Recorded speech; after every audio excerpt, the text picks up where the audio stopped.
All right, so we're going to demonstrate how to save seeds from your tomatoes and your cucumbers at the end of the season. So with cucumbers, of course, you're going to need to let those fully ripen on the vine. So an eating cucumber, of course, is going to be pretty and green or white in the case of this variety. But if you leave it on the vine, it's going to further ripen and turn this dark yellow color, and it's going to be a lot harder than what you're used to seeing. So this is perfect for seeds. Now with your tomatoes, what is ripe for eating is ripe for the seed, but you're going to need to ferment both these types of seeds in order to save for next year. So we'll demonstrate that fermentation process. So we'll start with the cucumber, and we'll just show how we scoop the seeds out. So you're just going to cut the ends off. You don't necessarily have to do that, but you can. But you can cut it lengthwise.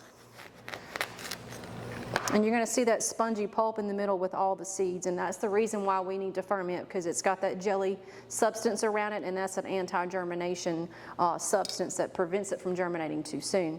So what we're going to do is just take that in just a good old-fashioned pickle jar. Make sure you write the variety name on that jar if you're saving multiple varieties.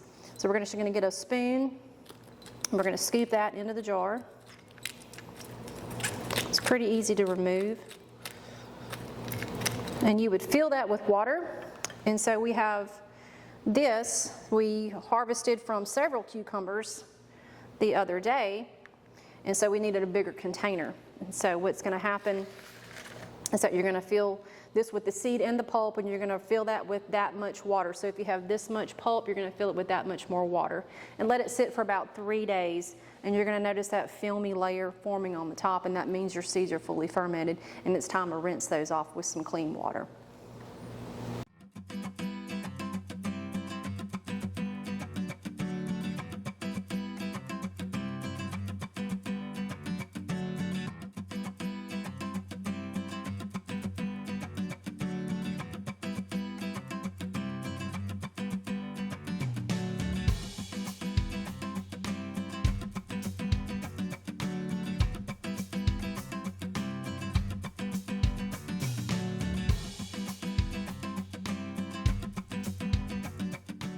All right, so this is what it's going to look like after a few days, about 3 to 4 days, maybe a little longer, but they should be completely dry and easy to remove from this waxy paper plate. And so these are going to be ready to store at this point. I like to use these brown paper envelopes, and you would just label it accordingly. And put as many notes and information as you can from the growing season, so you'll have those notes for next year.